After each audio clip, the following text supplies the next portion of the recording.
우리 죄를 위하여 화목제물을 되게 하신 것입니다. 아멘. 네, 한 절을 더 읽었습니다. 네. 자, 오늘 저는 여러분과 함께 낮은 곳으로 흐르는 사랑이라는 제목을 가지고 리메이크 설교입니다. 이건 제가 한번 설교를 한 적이 있고요. 오늘 설교 이 낮은 곳으로 흐르는 사랑을 오늘과 다음 주에 이어서 두 번에 나눠서 다시 한번 적용하면서 설교를 해보려고 합니다. 자, 먼저 오늘 우리가 창립 46전을 맞이해서 제가 매년 우리 교회 목장의 통계를 이제 내고 있는데 목장 지난 21년 동안 목장 통계를 한번 잠깐 보도록 하겠습니다.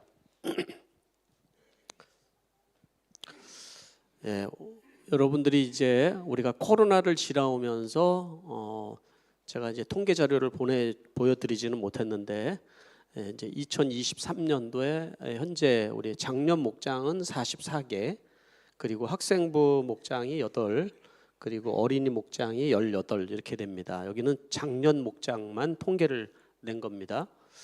2002년도에 알다시피 목장 하나로 시작된 교회이기 때문에 우리는 목장 공동체로 되어 있습니다. 그리고 계속 목장이 계속해서 성장을 했고, 목장이 이민교회다 보니까 또 있기도 하고 또 없어지기도 하고 계속 반복이 되지만 매년 우리 교회가 목장이 성장하고 또 계속 분가되었던 것을 보여줄 수 있습니다. 2014년도에 우리가 텔로피아에서 그랜빌로 넘어와서 함께 예배드리기 시작했습니다. 그래서 25개 목장 이제 있고요. 그리고 나서 계속해서 가파르게 목장이 더 늘어났습니다. 2018년도에 40개 목장, 2019년도에 41개 목장이 되어서 이제 40개가 넘게 되었는데, 그리고 이제 코로나가 왔습니다. 보통 많은 교회들이 코로나를 겪으면서 성도들이 떠나고 교회가 텅텅 비고 어려움을 많이 겪었는데, 각 목장에서 참 열심히 헌신해 주고 수고해 주셔서 목장을 중심으로 또 우리가 신앙생활을 해서 이 마지막 시대에 우리가 작은 공동체를 통하여서 그것이 얼마나 필요한지를 우리가 경험해 보게 되는 시간이었다고 생각을 합니다. 그리고 이제 여러분들이 보면 2021년도 그리고 2022년도가 실제적으로 코로나의 영향을 받은 기간입니다. 21년도에 2022년도에 그래서 실제적으로 제일 낮게 38개 목장까지 내려갔었습니다. 한국으로 돌아가고 또 떠나기도 하고 하는 상황들이 있었으니까요. 그래서 38개라고 적어야 되는데 통계적으로 봤을 때는 그러나 40개가 맞습니다. 왜냐하면 또 계속 분가가 돼 있었고 또 전체적인 통계로 이제 적었기 때문에 그리고 이제 이번 주까지 이제 44개 목장이 되었습니다. 목장이 계속해서 성장을 해서 내년에는 50개 목장까지 우리가 계속 성장되지 않을까 하는 생각을 하고 있습니다. 왜냐하면 영혼군하고 제자 삼는 일을 여러분들이 계속해서 헌신해 주고 있기 때문에 그렇습니다. 오늘 저는 여러분과 함께 같이 말씀을 나누는 것은 낮은 곳으로 흐르는 사랑이라는 이 제목은 최영기 목사님이 제주 컨퍼런스에서 말씀하셨던 것을 제가 리메이크해서 말씀을 같이 나누는 겁니다. 최영기 목사님이 은퇴하시면서 저는 그런 생각이 들었습니다. 평생 은퇴하면서 어떤 마음으로 목회를 했는가가 느껴졌어요. 그게 바로 낮은 곳으로 흐르는 사랑이다라는 그런 말씀이었습니다. 이 말씀을 다시 한번 여러분들에게 상기시키며 우리 교회가 무엇을 위해서 나가야 되고 무엇을 해야 되는지 다시 한번 생각해 보는 시간이라고 생각합니다. 그래서 이 말씀은요, 오늘까지가 아니라 다음 주까지 들어야지 완성되는 말씀이에요. 오늘은 그 사랑이라는 것을 나에게 좀 적용하는 시간을 좀 이렇게 가져보려고 합니다. 사랑이라는 표현, 사랑이라는 말에는 세 개의 종류로 보통 얘기를 하죠. 필로, 에로스, 아가페 이렇게 얘기를 보통 하지 않습니까? 필로라는 것은 이제 우정, 또 에로스는 또 남녀 간의 이성적인 사랑, 그리고 에로스는 신적인 사랑, 또 내지는 부모가 자녀를 사랑하듯이 아낌없이 희생적으로 드는 사랑, 이런 걸 얘기를 하죠. 그런데 여러분, 우리 인간이 참 악하기 때문에, 죄성이 강하기 때문에 이 사랑조차도 사실 많이 변질되어 있죠. 그래서 사랑이라고 표현을 할 때 사실 우리는 사랑을 잘 이해하지 못하는 경우들이 있어요. 그래서 감정적인 것만 우리는 사랑으로 이해할 때가 대단히 많이 있거든요. 그러다 보니까 하나님께서 나를 사랑하신다, 이게 나한테 잘 와닿지가 않는 거죠. 하나님의 아가페적인 사랑이 나에게 사랑하신다라는 그 느낌이 없다라는 거예요. 그래서 신앙의 실패는 사실은 내가 하나님의 사랑을 받고 있는지를 모르는 것에서부터 시작된다는 생각이 들어요. 얼마나 하나님이 나를 사랑하시는지를 깨닫지 못하는 거죠. 그런데 여러분, 이 아가페적인 사랑을 우리가 좀 다른 표현을 해서 하나님의 사랑이라는 것은 바로 낮은 곳으로 흐르는 사랑이다. 죄 가운데 죽을 수밖에 없고 그런 연약한 우리들을 향해서 하나님이 이 사랑이 흐르고 있다라고 얘기를 하는 것이죠. 오늘 본문 말씀에 보면은 이제 요한 1서에 반복적으로 얘기하는 것이 무슨 말씀이냐면 하나님은 사랑이시다라는 거예요. 하나님은 사랑이시다. 이 말에는 어떤 의미가 담겨 있을까요? 하나님이 사랑이다는 말은 하나님의 본성이 사랑이다라는 거예요. 하나님의 본성. 여러분, 이 본성이라는 말, 하나님은 사랑하는 것이 편하시다라는 거죠. 우리는 뭐가 편해요? 그렇죠. 우리는 미워하는 게 편한 사람들인 거예요. 그냥 딱 보면 선입관으로 딱 봐서 저 인간하고 나가는 게 우리 인간이에요. 그렇지 않습니까? 그래서 우리 인생을 살아가면 살아갈수록 원수가 많아요. 내가 싫어지는 사람이 많은 거예요. 내 사랑의 대상이 많아지는 게 아니라 원수가 많아지고 싫어지는 사람이 많아지고 정말 손절하고 싶은 사람들이 많아지는 것이 우리의 인생의 모습일 수도 있는 거죠. 예? 왜 그렇다고요? 그게 우리 본성인 거예요. 우리의 본성이 사실은 사랑하는 것이 힘든 거예요. 우리는 누군가를 사랑하려고 그러면 많은 에너지가 들어가야 되는 거예요. 이렇게 내가 막 섬겨야 되고 막 희생해야 되고 그런 사랑이 우리에게 이렇게 본성적으로 작동하지 않는다라는 거죠. 그러니까 우리가 그런 본성을 가지고 있으니까 하나님도 그럴 거라고 생각을 하는 거죠. 그런데 하나님의 본성은 사랑이 편한 거예요. 사랑이. 그래서 이 본성을 우리가 표현할 때 여러분, 하나님의 사랑은 마치 물의 본성은 높은 데서부터 낮은 데로 이렇게 흘러가듯이 하나님은 언제든지 사랑이 낮은 곳에 고여 있다라는 거죠. 우리를 향해서 고여 있는 하나님의 사랑을 우리가 경험해 볼 수 있는 것입니다. 낮은 곳이라는 의미는 어떤 것이에요? 낮은 곳이라는 의미는 우리 죄된 인생을 얘기할 수도 있겠지만 여기서 우리가 성경에서 많은 그 하나님께서 표현하신 많은 내용들 중에서 고통받는 사람들, 또 고난당하는 사람들, 또 약한 사람들, 사람들이 싫어하는 사람들, 또 우는 사람들, 삶의 여러 가지 환난과 여러 가지 고난 속에 있는 사람들, 이런 사람들을 가리켜서 낮은 곳이라고 표현할 수 있으면 좋을 것 같아요. 낮은 곳. 하나님의 사랑이 그곳으로 흐르고 있다는 거죠. 그래서 이것을 이해할 때 우리가 성경이 좀 더 깊이 이해가 돼요. 그냥 하나님의 사랑하십니다, 이게 와닿지가 않는 부분인데, 하나님의 구약에 보면 하나님이 과부의 하나님이요 고아의 하나님이요 이런 얘기를 하고 계시거든요. 왜 그럴까 하는 생각을 보면은 그런 거예요. 이사야 43장에도 하나님은 어떤 하나님이냐면 상한 갈대를 꺾지 않고 꺼져가는 등불을 끄지 않는 분이시다는 거죠. 하나님은 그게 하나님이시다라고 얘기를 하는 거예요.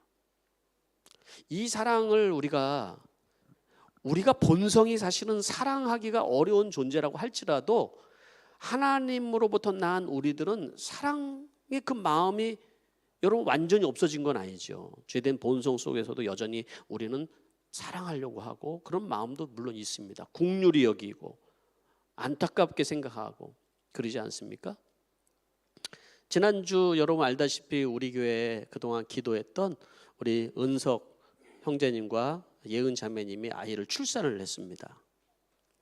여러분들이 많이 기도를 해주시고 결국 출산을 하여서 아이가 이름이 이제 올리버라고 이제 이름을 줬습니다.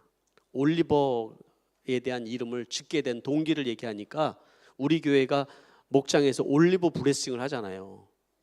올리브라는 것은 이스라엘 사람들에게 축복의 상징인데 한번 뿌리를 내리기는 어렵지만 한번 열매를 맺기 시작하면은 500년, 1000년 계속 열매를 맺는 거잖아요. 그래서 이 올리버가 올리브 나무를 상징한다고 얘기를 하더라고요. 그래서 아이를 축복하면서 올리버라고 얘기를 이제 이름을 줬다라는 거예요. 근데 여러분 알다시피 올리버는 뱃속에서부터 아픈 아이예요. 뱃속에서부터 아이가 정상적으로 성장하지 않고 정상적으로 이렇게 태어날 수 있는 아이가 아닌 거예요. 태어나서도 여전히 여러분 머리만한 또 혹이 있고 그리고 심장도 제대로 작동하지 않고 호흡도 제대로 못할 줄 알았는데 다행히 호흡을 하고 있고 그래도 하나님께서 그러한 생명을 주신 것, 그 아이를 보고 기뻐할 수 있는 것은 어디서부터 온 것일까요? 의사들은 그렇게 얘기를 했대요. 이 아이가 태어나서 살 수 있을 것 같지는 않습니다. 그래서 마음에 갈등이 되는 질문들과 그런 충격적인 말들을 너무 많이 들었어요.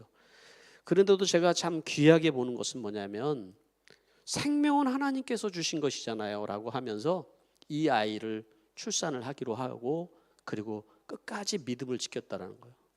그것이 우리 모두에게 굉장한 도전을 주었어요. 믿음이 없으면 불가능한 거잖아요. 하나님의 사랑이 없으면 불가능한 일이거든요. 그 일이. 그래서 이 아픈 아이가 태어났지만은 그러나 하나님이 축복하실 때 여러분 우리는 이 땅에 살아가면서 아픈 상태로 태어난 많은 어린이들이 있어요. 그렇지만 하나님께서 하는 일들은 우리가 다 상상할 수 없거든요. 그를 통해서 하나님이 영광을 받으시고 어떤 일을 할 줄 모르기 때문에. 근데 이 땅에 살아가는 우리들은 너무나도 악하기 때문에 그냥 지나가는 쪽 사고예요. 우성과 열성으로 나눠서 그 공산당이잖아요. 그거는 열성인 사람들은 도태되어야 되고 우성인 성질을 가지고 있는 사람들은 살아남아야 되는 것이 세상의 방식이어야 되고 그렇게 살아가는 것이 여러분 믿지 않는 사람들의 삶 방식이잖아요. 그것이 내 자녀일지라도 여러분 그렇게 생각을 한다는 것은 끔찍한 세상 아니겠습니까? 그렇죠? 여러분 우리는 아픈 자녀에게 더 사랑이 가는 것이 하나님의 마음이라는 거예요. 네? 내 자녀들 중에서 좀 더 못난 자녀가 있으면 더 마음이 가는 게 부모의 마음인 것처럼 그렇게 되는 것이죠. 그래서 하나님의 사랑은 여러분 계속 아래로 흘러가는 거예요. 하나님의 사랑은 아래로 흐르고 아픈 사람들에게 흐르고 고난당하는 사람들에게 흐르고 환난 가운데 있는 사람들에게 하나님의 사랑이 고이고 머물러 있는 것이에요. 창립주의를 맞이해서 여러분 제가 지난번에 소개를 했는데 우리 교회가 아프리카 마다가스카르에 둥지센터를 시작을 하게 되었어요. 우리 정현옥 선교사님을 통하여서. 둥지센터는 여러분이 마다가스카르라는 나라가 좀 여러분들이 생소하신 분들인데 마다가스카르는 아프리카에서도 가장 열악하게 사는 나라 중에 하나예요. 세계 최빈민 국가가 마다가스카르예요. 그 마다가스카르에 빈민들이 모여, 그러니까 도시가 생기면서 정부가 그 빈민들을 쫓아냈어요. 외부로 다 쫓아냈는데 어디 가서 살겠어요, 이 사람들이. 그래서 살 곳이 없으니까 다시 도시로 몰려와서 그냥 텐트를 치고 그냥 살아가는 거예요. 쓰레기 더미 위에서. 거기서 아이들이 나오고 이 아이들은 출생신고가 안 되는 거예요. 출생신고도 안 되고 학교도 못 가고 계속 대를 이어서 정말 힘들게 살아가는 이 아이들을 보살피는 곳이 둥지센터예요. 이 둥지센터에는 이런 아이들을 데려다가 씻겨주고 먹여주고 또 치료도 해주고 공부도 가르쳐주고 그리고 하나님 앞에 예배하게 하고 이렇게 해서 보살펴 주는 것이 둥지센터거든요.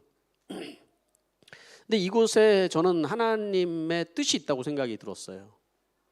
하나님께서 계획 가운데서 이곳을 시작하게 하는 것은 하나님의 그 사랑이 낮은 곳으로 흐르기 때문에 우리는 어떻게 보면 이것은 돈이 많이 들어가는 일이기도 해요. 주어야 되고 희생해 줘야 되고 헌신해야 되고 하는 일이기 때문에 그렇지만 여러분들이 하나님이 하시는 일에 우리가 그런 계산을 할 수가 없어요. 계산법이 그런 것에는 우리는 아무것도 못해요. 우리가 하루하루 먹고 살기 바쁘고 정신없이 살아가면서 여러분 우리가 누구 한 사람이라도 도우면 살 수 있겠어요? 못 살거든요. 하나님의 마음이 흐른다고 해도 우리는 늘 계산할 거예요, 여러분. 그죠? 그게 우리 인생이거든요.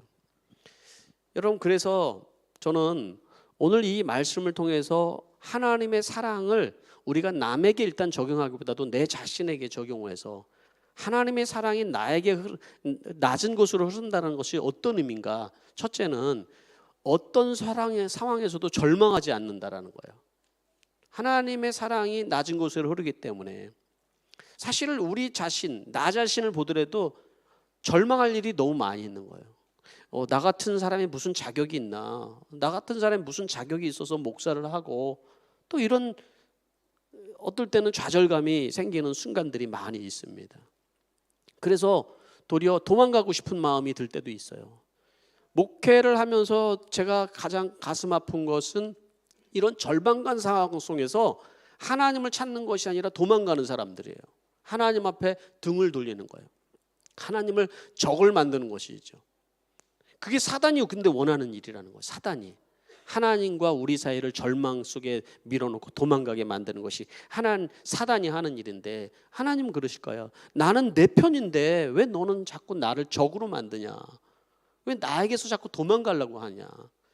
여러분 그 순간은 내가 절망적인 상황은 하나님 앞에 나아갈 상황인 거예요. 도망갈 상황이 아니라. 왜 그래요? 하나님의 사랑이 그 낮은 곳에 흐르기 때문에 그렇다는 거죠. 그 순간일수록 우리는 하나님 앞에 우리 나가서 하나님의 손을 붙들어야 되는 순간인 거예요, 여러분. 성경에서 그런 얘기가 제일 잘 나온 것이 탕자의 비유잖아요. 탕자가 집을 떠나는 순간 그 순간에도 아버지의 사랑은 탕자에게 있었어요. 또 탕자가 아버지의 돈을 가지고 흥청망청 유흥을 하고 자기 멋대로 살아가는 그 순간에도 하나님 아버지의 사랑은 거기 머물러 있어요. 그러다가 이제 쥐업 열매를 먹는 아주 비참한 상황에 있는 상황 속에서도 하나님의 사랑은 여전히 거기에 머물러 있었어요. 왜냐하면 하나님의 사랑하는 자녀이기 때문에. 그가 돌아올 수 있었던 것은, 그리고 아버지가 돌아오는 그를 향해서 그냥 얼싸안고 너무 좋아가지고 행복해하는 그 모든 것은 하나님의 사랑이 낮은 곳으로 흐른다는 것을 우리에게 말씀해 주고 있는 거지요. 1992년 바르셀로나 올림픽에 여러분 400미 세비 파이널에서 영국의 데릭 레이몬드 선수 이야기를 여러분과 같이 나눈 적이 있습니다. 데릭 레이몬드 선수는 골을 얼마 남겨놓지 않고 근육이 파열되면서 넘어졌어요.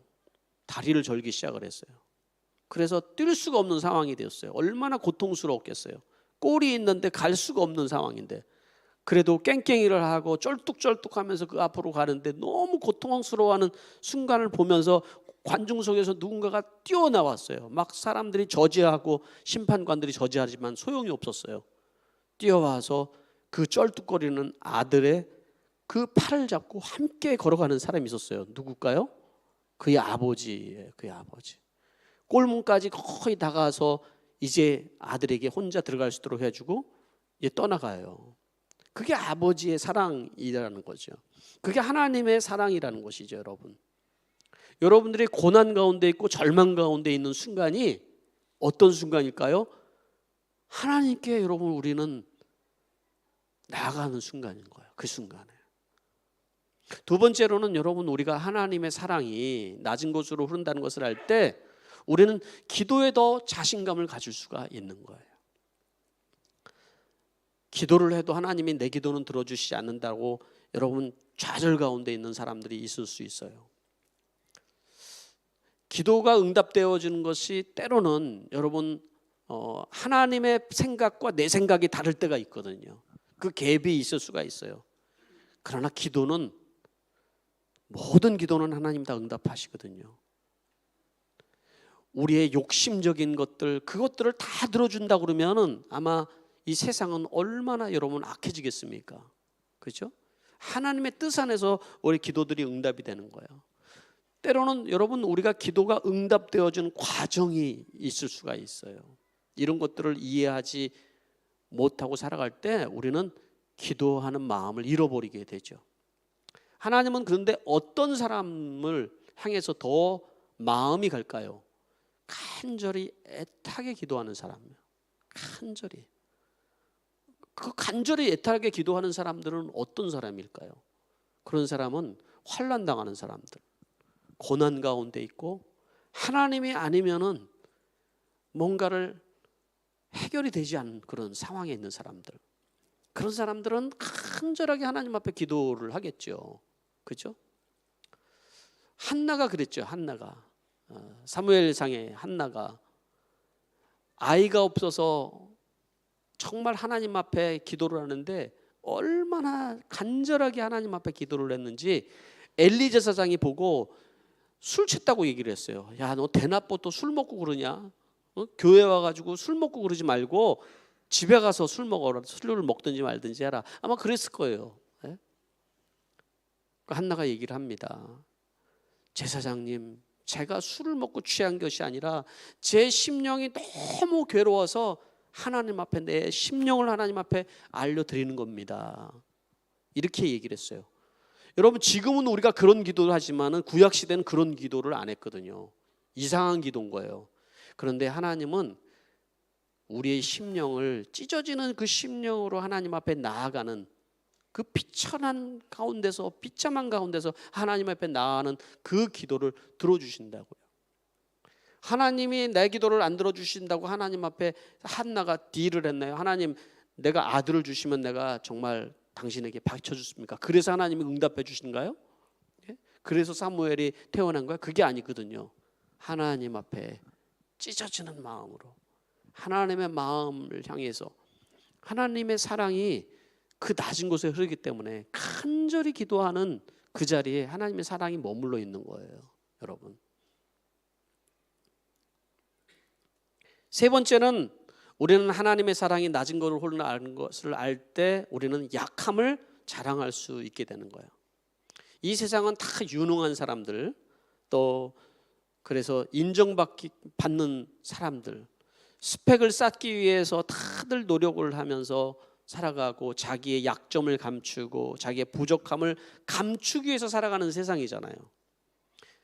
이 상처들이 드러날 때, 다른 사람하고 비교될 때 그것이 상처가 되기도 하고, 왜 나에게는 이렇게 약점이 많은가? 나는 왜 이렇게 살아가는가? 그런 것 때문에 힘들어하는 상황들이 많이 있죠. 그것이 어떻게 보면 인생의 가시 같은 것일 수도 있어요. 이것만 해결되면 내가 정말 잘 살 수 있을 것 같은데 라며 생각하며 살아갈 때가 있는데, 여러분, 사도 바울이 이렇게 얘기하죠.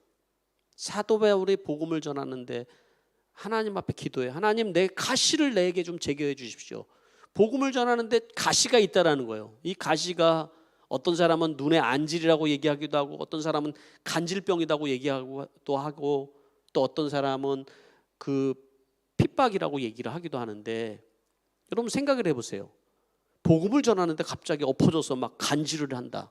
사람들이 그 복음 뭐라고 그러겠어요? 그 얼마나 수치스러운 일이에요. 그래서 하나님 앞에 3번을 기도했다고 얘기를 하는 거는 간절하게 하나님 앞에 기도했다는 거예요. 그런데 하나님이 뭐라고 얘기를 하셨냐면, 내 은혜가 내게 족하다. 내 은혜가 내게 족하다. 너의 그 약함에서 강함이 나오는 거다. 그렇게 말씀을 하셨다라는 것이죠. 여러분, 우리 모두는 어떻게 보면은 다 그런 가시들을 가지고 살잖아요. 우리의 약점을 가지고 살고 연약함을 가지고 살잖아요. 그 약점을 어떻게 해서든지 우리는 감춰보려고. 그래서 여러분의 목장 모임에 가서도 내가 어떤 사람인데, 나는 이렇게 잘난 사람이고 저렇게 잘난 사람이고 다 자랑하면 사람들이 고개를 끄덕끄덕하고 아무 말 안 하고 잘 들어주잖아요. 예? 아무 반응이 없잖아요. 지금처럼 이렇게. 응? 아무 반응을 하지 않아요. 그런데 자기 가시를 자랑한 사람들이 있어요. 제가요 이런 연약함 때문에 제가 또 넘어졌어요. 저의 그 연약함 때문에 제가 너무 가슴 쓰라린 시간들을 보내고 있어요. 내가 이런 죄인이에요. 내가 이러한 사람이에요. 자기의 연약함과 자기의 수치와 약점과 아픔과 고통과 슬픔을 내려놓은 그 가운데 우리는 공감을 하잖아요. 그게 우리들의 모습이니까. 근데 그곳에 하나님의 사랑이 머물러 있는 거예요. 그곳에서 함께 우리가 기도할 때 거기에서 성령의 역사가 있고, 그곳에서 하나님의 은혜를 우리가 경험을 하고, 또 그 상황 속에서 우리가 다시 살아나는 것을 경험을 하게 되는 것이죠. 그렇게 되는 것이잖아요.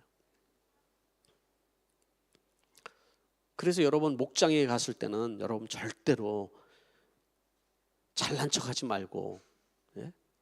여러분들이 비밀이야 하는 것도 좀 고만 좀 하세요.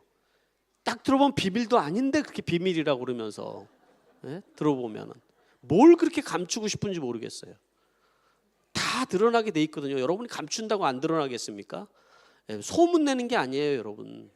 그냥 여러분의 삶에서 풍겨나는 거예요. 여러분 다 나오게 돼 있거든요. 근데 우리가 치료받고 회복이 되려면 하나님 앞에 이 약함을 가지고 가야 되는 거예요. 이 연약함이 하나님 앞에 깨어지고 부족함이 드러나고 하면서 우리가 강해지는 거예요. 그때 하나님의 은혜가 우리에게서 흘러나는 거라고요.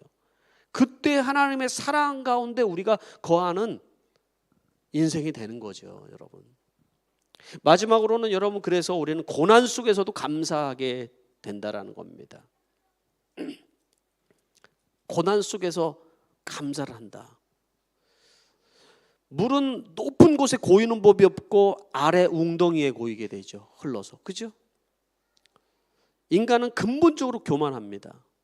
근데 하나님의 사랑은 그 교만함에 절대 머물러 있지는 않아요. 내 힘으로 모든 걸 다 하고 또 내가 스스로 뭔가를 다 할 수 있을 것 같은 그런 곳에는 하나님의 사랑이 머물러 있지를 않아요. 하나님이 그런 사람들을 사랑하신다면 하나님이 하시는 방법이 있어요. 고난을 주는 거예요. 고통을 주는 거예요. 그래서 우리가 능력의 한계를 경험하게 되고, 지식의 한계를 경험하고, 건강의 한계를 경험하고, 또 이민자의 삶이니까 또 비자의 한계를 경험하기도 하고, 여러 한계를 경험하게 하시는 거죠. 아, 내 힘으로 안 되는구나. 거기서 교만이 깨어지는 거잖아요. 이 교만이 그 상황에서 깨어지지 않으면 이게 상처로 가거든요. 그런데 이 교만이 깨어질 때 하나님의 사랑이 거기 머무르는 거예요. 하나님의 은혜가 거기 머무는 거예요. 그래서 고난은 어떻게 보면 하나님이 우리를 사랑하는 또 다른 사랑의 표현이 되는 것입니다, 여러분. 말씀을 맺도록 하겠습니다. 오늘 하나님께서 우리를 사랑하신다는 것이, 나를 사랑하시는 것이 얼마나 정말로 귀한 일인지, 그 본성이 나를 사랑하셔서 나를 살게 하시는 그 사랑을 붙들고 이 한 주도 여러분 승리하는 여러분 되시기를 바랍니다. 기도하겠습니다. 이 시간에 우리 결단과 헌신 시간, 우리 잠시 기도할 텐데, 첫 번째로는 하나님은 부족하고 연약한 여러분을 응원하시는 분이에요. 하나님으로부터 여러분 도망하는 인생이 되지 않게 되길 바랍니다. 절망하며 도망하는 인생이 되지 않고 하나님을 찾는 인생이 되기를 바랍니다. 또 여러분, 하나님 앞에 기도하지 못하는 분이 있습니까? 여러분 기도할 수 있게 되길 바랍니다. 고난 가운데 있습니까? 교만 하나님 깨어지는 순간이라고 믿고 여러분 그 시간은 하나님의 은혜를 구하는 여러분 되시길 바랍니다. 이 시간에 기도하겠습니다.